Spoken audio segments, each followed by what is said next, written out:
దివ్యాత్మ స్వరూపులారా, మీ కంటికి కనిపించకపోవచ్చును, కానీ నాకన్నీ కూడాను దృశ్యంగా కనిపిస్తూ ఉన్నాయి. మున్ముందు స్వామి యొక్క తత్వం అనేటువంటిది ఈనాడు గుర్తించుకోలేనటువంటి వ్యక్తులందరూ కూడాను ఆనాడు కంటినీరుతో ఒక విధమైనటువంటి యొక్క దీనిని అనుభవించవలసి వస్తుంది. స్వామి యొక్క తత్వము అతి శీఘ్రంలోనే జగద్వ్యాప్తి అయిపోతుంది.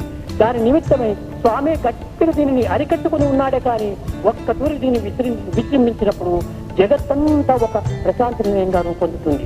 కనుక మీరు మున్ముందు స్వామి యొక్క తత్వాన్ని చక్కగా గుర్తించి దీని యొక్క ఆశయాలను మీ ఆచరణలో పెట్టి సరైన సేవలు జరపడానికి ఈనాడే మీరు ముందుకు రండి. మున్ముందు ఈ విధమైనటువంటి అవకాశము మీకు లభించవు. ఇంత సమీపంగా మీరు ఉండడానికి వీలు కాదు. కోట్లాది ప్రజలంతా కూడా వచ్చి ఇక్కడ రాలిపోతారు. ఇలాంటి దినములు త్వరలోనే ఏర్పడతాయి. కనుక ఈనాటి నుంచి స్వామి కరుణకు, స్వామి ప్రేమకు పాత్రులయ్యి సరైన సేవా కార్యములందు జీవితాన్ని సార్థకంగా గావించుకోండి.